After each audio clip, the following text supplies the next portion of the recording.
Hey, beautiful, please consider subscribing to our channel if you've been enjoying these stories. Your support helps a lot. Aid us in reaching our goal of 1,000 subscribers. The sun hit the hood of my Lamborghini, like a spotlight on a stage. Orange paint shimmered like fire trapped in glass. The low rumble of the engine sent tiny vibrations through the driveway. The smell of hot asphalt mixed with the sharp tang of motor oil. It was a good day until he showed up. He walked like he owned the world. Baggy shorts, designer hoodie. A smug grin carved across his face. His name was Jake, and he was exactly what you think of when you hear the words spoiled suburban kid behind him. She strutted up the sidewalk like a queen returning from exile. High heels, clicking against concrete oversized sunglasses, hiding eyes that still judged everything. That was Karen, and not just any Karen. The president of our HOA watched them approach. Rag. Still in my hand, I was just trying to wipe down the mirrors. I had music playing, low doors, open, peaceful morning turned storm in 10 seconds. Flat, Jake pointed at the car. That yours? He said it, like an accusation. I nodded once. He laughed. I want it, he said. Blinked. Thought he was joking. He wasn't. Karen stepped up beside him, crossed her arms, tilted her head. Her voice, sugar-sweet and sharp enough to slice. I told my son he could have it. It's not exactly in line with the aesthetic of this neighborhood. Stared, said nothing at first. She kept going. We've had complaints. The noise, the color, the way it draws attention. You've only lived here, what? 3 months. 2, I said exactly. She smiled like she'd won a point in court.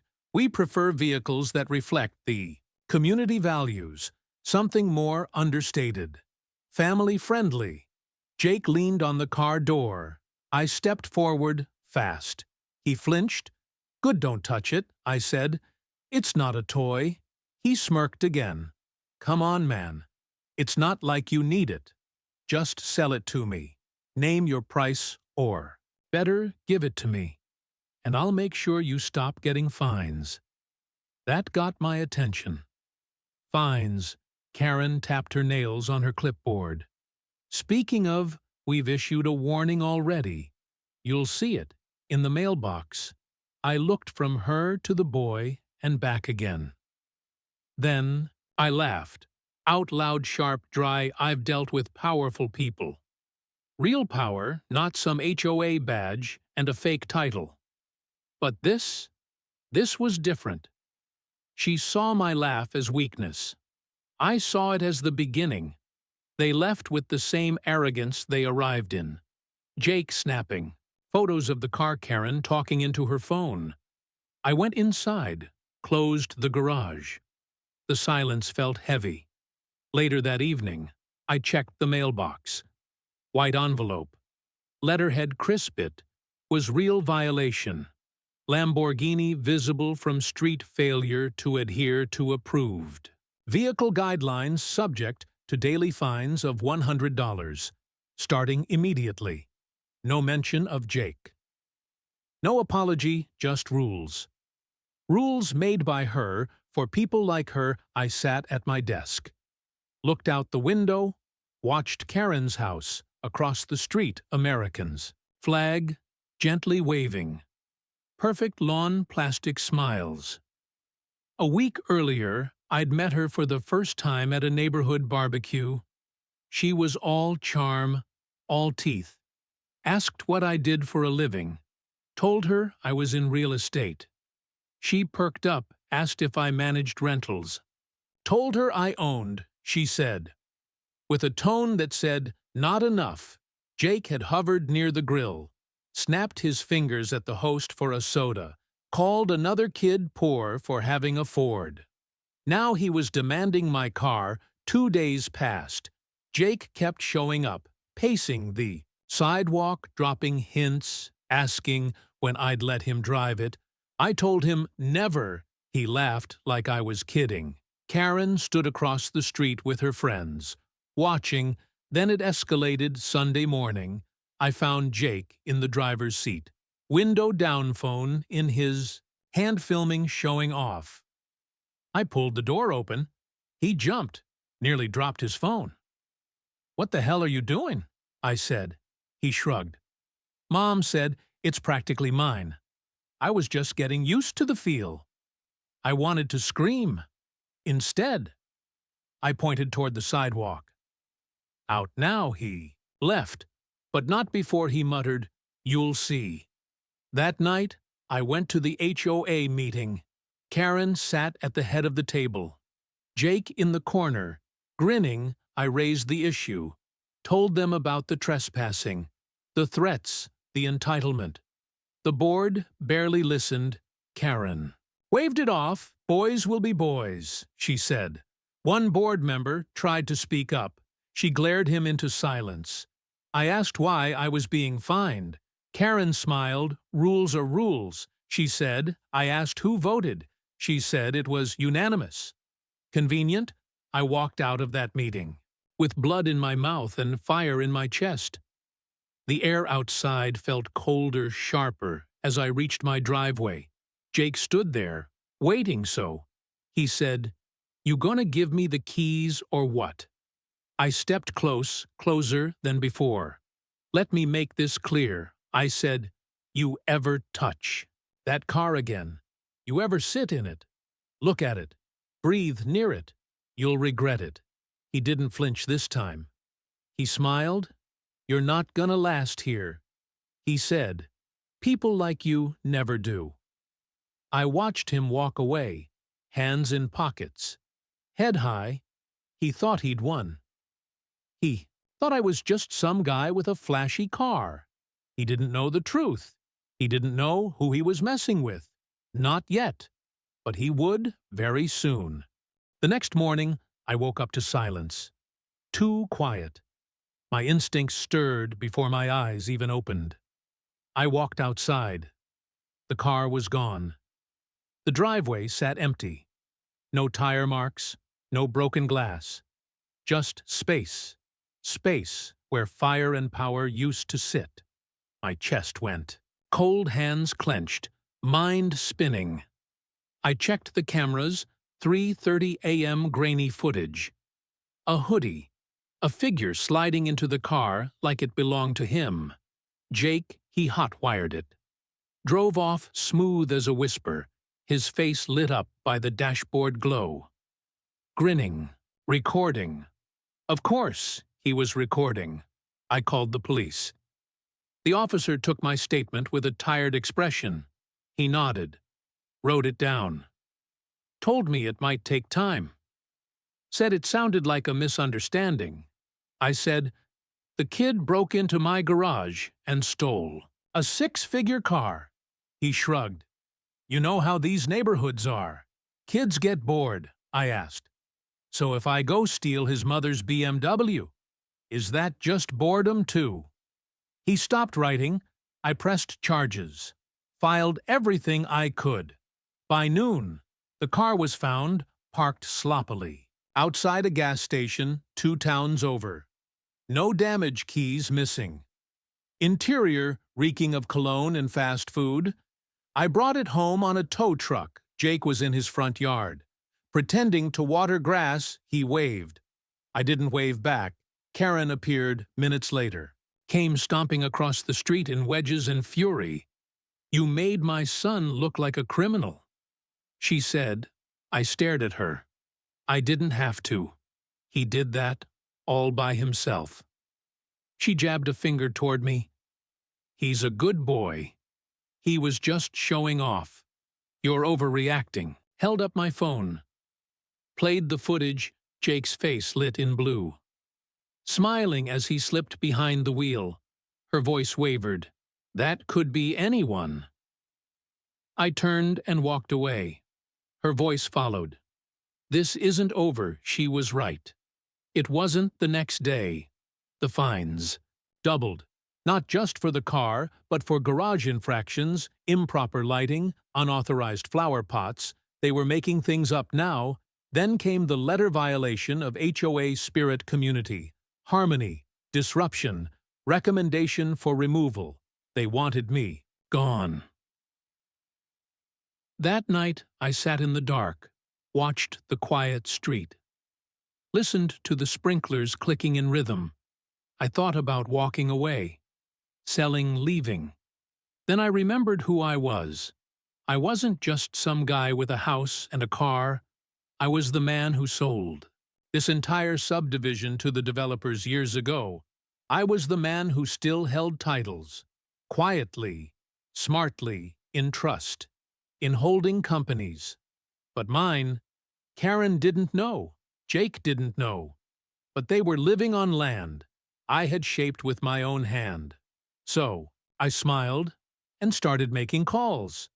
The next day I visited the county registrar, checked deeds, confirmed ownerships, cross-referenced plot maps.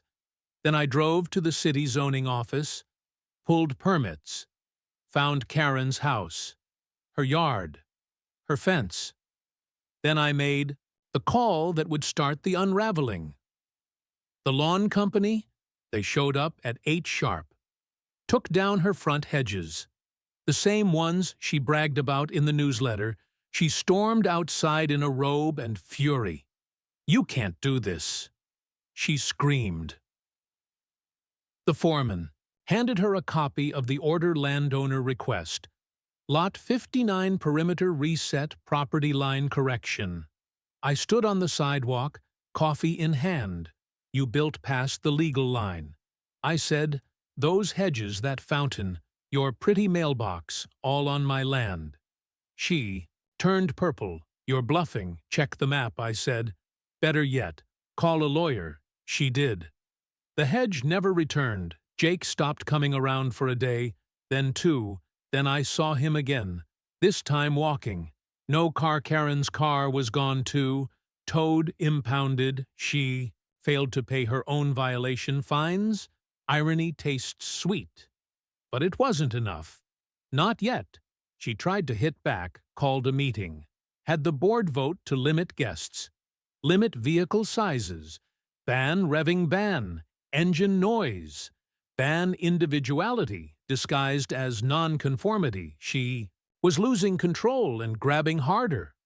The neighbors grumbled, started whispering. Some knocked on my door, asked if it was true, that I owned parts of the block, that she was trespassing. I didn't answer, just smiled. But I wasn't done. I posted the footage online. Just a snippet. Jake sliding into the Lambo, the engine roaring, his dumb smirk caption, "Local HOA president's son steals Lamborghini and brags about it." Within hours, it spread. Reddit, TikTok, YouTube memes bloomed like dandelions. Jake became a joke. Karen became a meme. Some called it parenting failure. Others called it rich kid syndrome. Everyone laughed, but what they didn't know was what I was about to do next. Because I had just purchased the last unclaimed lot in the neighborhood, right across from her house, and I was planning something special for it. But first, one final move, I requested a special HOA meeting, cited procedural misuse, requested votes on leadership restructuring, brought up financial mismanagement, used their own bylaws against them. Karen stormed into the meeting with papers. Jake behind her. Eyes, sunken smirk gone. The board looked tired. Half of them avoided her eyes. I stood, presented the records, shared the fines they'd issued without votes. The onesie that violated state housing. Law. Karen shouted, called me a manipulator, a snake, a liar. I showed them the deeds, the land under her roses, the grass. Jake mowed, not hers, mine. The board voted. Karen was removed. Jake tried to speak. The police walked in. He was under arrest for grand theft auto, tampering with property, multiple counts. Karen screamed. I watched. Calm, still victorious, but I wasn't done. Not yet. The silence after the meeting was thick. Karen's eyes were bloodshot. Her mouth moved, but no sound came out. Jake was already in handcuffs. The officer read him his rights as he stared at the carpet. His swagger had dissolved into something pitiful. Stepped outside into the evening light. The neighborhood was buzzing. Some stood on porches. Others peeked through blinds. Everyone had seen something. Everyone was talking. My phone buzzed nonstop. Notifications, shares, reactions. The video had hit 1,000,000 views. News outlets were reaching out. I ignored them. This wasn't about fame. It was about justice. Quiet, personal justice. I had plans. I had a map taped to my office wall. Lot boundaries, ownership tags, transfer records, the empty lot across from Karen's house. I owned it. Now. And I had something very specific in mind for it. The next morning, construction crews arrived. 2 trucks, 1 trailer, a small bulldozer. Karen stood in her driveway, in leggings and disbelief. She marched over. "You can't build here?" She snapped. I nodded at the stake markers and smiled. "I'm not building, I'm installing." She blinked. "What does that mean?" "You'll see." And she did. For the next week, workers came and went. Concrete poured. Steel-framed panels lifted. It took shape. Fast, modern, sleek lines. Angled glass. Subtle uplighting. Neighbors whispered, speculated, tried. Asking me directly. I told them it was something I'd wanted for years. A passion project. Karen couldn't take it. She left notes on the door. Called City. Inspectors claimed it violated aesthetics. It didn't. My permits were perfect. The structure was legal, approved, inspected. She watched from her window every day, rage boiling just behind the glass. On the 7th day, the sign went up: exotic auto showroom and lounge, private members only. The neighbors gathered, confused, curious. Karen came storming out, her voice like a siren. "You can't run a business here. This is a residential zone." I handed her a copy of the permit. Technically not a business, private. Display garage, non-commercial, within zoning compliance. She crumpled the paper. Jake was out on bail by then. Hiding inside. No more skateboarding. No more smirks. The street had changed. My Lambo sat behind bulletproof glass, now lit like a jewel next to a rare Porsche, a vintage Aston Martin, and a custom motorcycle. I never even rode, each one gleaming. Each one parked where she had to see them every time she left her house. I had installed soundproofing, but during certain hours, I opened the glass. Let the engines echo through the cul-de-sac. Karen stopped going outside. She tried to rally the neighborhood again, posted messages on the online forum, tried to smear my name, but the neighbors had seen too much. They remembered the fines, the way Jake bragged, the way Karen lied, and they remembered who stepped up, who fought back. Me, I hosted an open house just once, invited everyone. Snacks, music, a chance to see. The inside, people came, took pictures, laughed, admired the cars. Karen stood across the street, alone. Watching later that night, she knocked on my door. I opened it. She didn't speak at first. Her eyes were tired, her shoulders sunken. Finally she said, "What do you want?" I waited. She tried again. "What do I have to do to make this stop?" I looked past her to her porch, to the missing hedges, the withered lawn, the cracks showing beneath all that fake pride. "You never thought anyone would stand up to you, did you?" She didn't answer. I said, "It stops when you sell and leave." She laughed once, short, and bitter. I can't. No one wants to buy. Not after the video. Not after all this. Then I guess it doesn't stop. She turned, walked back into the dark. The weeks passed. My showroom stayed open. The street was quieter. Calmer. Jake vanished again. Rumor was he had moved out of state. Karen kept to herself. No more flyers. No more HOA meetings. She was a ghost one morning. A for sale sign went up on her lawn. I stood at the end of my driveway, coffee steaming in hand. A familiar sight. The house lingered on the market. No takers. The video followed every listing. No one wanted to live next to their own internet. Infamy. Eventually, she lowered the price. Then again. Then one more time. It sold. Cheap. She moved out quietly. No goodbyes. No second chances. I watched the moving truck pull away. Watched her silver SUV roll off for the last time. And for the first time in months, the street felt right again, but something still tugged at me. Not anger, not vengeance. Closure. I walked to her old property. Knocked on the door. Young couple answered, new to the neighborhood. Bright eyes. Hopeful smiles.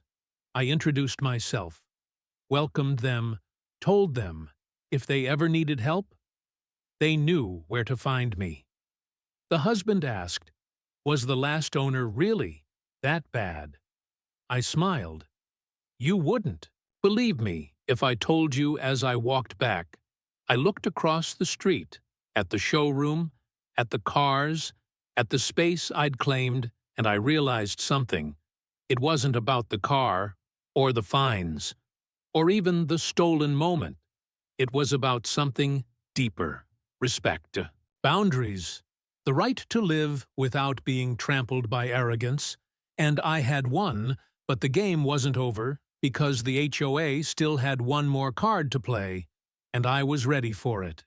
The tension in the neighborhood had been simmering for months, but now it boiled over in a way no one expected. One cool evening. I was finishing up in my showroom, the lights casting long shadows over the polished hoods, when my phone buzzed a text. From a blocked number, it said only one thing. You think this is over? I smiled to myself. They were desperate. Karen's allies in the HOA had not given up. Not yet. The next morning, a notice arrived pinned to my door, a lawsuit alleging zoning violations, unlawful, business operations, disturbing the peace. They wanted me shut down. My showroom closed. My reputation shredded. I read the papers with calm eyes. I already knew the game they played. Bullying through bureaucracy, trying to crush those who dared stand against them, but this time I was ready for war. I called my lawyer, a sharp woman named Marissa. She laughed when I told her about the HOA's lawsuit, said they were grasping at straws, but she also warned me this would get ugly. We prepared documents, permits records, every email, every phone call, every witness statement. When the court date arrived, the room was packed. Neighbors sat on both sides. Curious, tense. Karen and her crew sat in the back, eyes darting. Confidence drained, I stood, presented my case, explained the ownership, the permits, the community benefits of the showroom. Marissa questioned the HOA's lawyer relentlessly, exposing holes in their claims, revealing shady motives. The judge listened carefully. Then came the moment I'd been waiting for. The HOA president tried to accuse me of harassment, of intimidation, saying my public posts had humiliated Karen and Jake. I smiled and showed the video, Jake stealing the Lamborghini. His smug face, the truth, undeniable. The courtroom murmured Karen's face went pale. she whispered to her attorney. But it was too late. The judge ruled swiftly, dismissed the case, ordered the HOA to pay my legal fees, and issued a warning about harassment and abuse of power. Justice felt sweeter than ever, but the real climax came the next day. I uploaded a new video, this time a compilation, showing the HOA's abuses, their lies, their attempts to bully, and Jake's reckless behavior. The video went viral. Thousands shared it. Neighbors finally saw the full truth. The HOA had lost all credibility. Karen resigned that afternoon. Leaving the neighborhood to rebuild, her son faced charges. His future uncertain. I stood on my driveway watching the sun set, the showroom glowing behind me, the neighborhood peaceful at last. New chapter had begun, and as I locked the door, I whispered, sometimes the best revenge is winning so completely they can't come back. The Lamborghini gleamed beside me, silent witness to the battle won, and for the first time I felt free. The end.